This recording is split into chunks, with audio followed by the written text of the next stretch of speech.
Kenapa bahagian faraid untuk isteri yang paling kecil sekali, sedangkan isteri hidup dengan suami 20, 30 tahun sama-sama hidup dengan suami?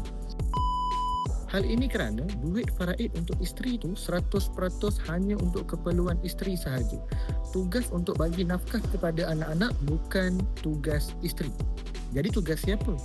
Dia jatuh kepada tugas wali arwah suami tadi. Siapa wali dia? Contoh kalau masih hidup mungkin ayah kepada arwah suami ataupun saudara lelaki belah suami tadi.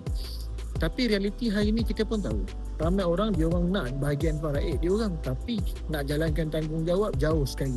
Na'udzubillah lah. Tapi banyak kes yang macam tu. That's why kalau suami yang betul-betul sayangkan isteri, sayangkan anak-anak, make sure buat dua benda. Yang pertama, sediakan hibah takaful siap-siap sebab duit hibah takaful tak perlu faraid, 100% dapat dekat isteri, dapat dekat anak. Itu yang pertama. Yang kedua, kalau kita ada harta, kalau suami ada harta, ada rumah sampai 3-4 biji, ada kereta, ada macam-macam lagi yang harta semua tu, make sure buat dokumen hibah harta. So semua harta yang ditinggalkan tak perlu faraid, terus pergi kepada anak dan isteri. Contoh rumah pertama nak bagi isteri, rumah kedua nak bagi anak. Buat dokumen siap-siap, proper documentation. So bila suami meninggal, waris faraid lain tak boleh tuntut harta tadi, semua dah dihibahkan masa suami masih hidup. Jadi kalau anda nak buat hibah takaful ataupun hibah harta, boleh hubungi saya.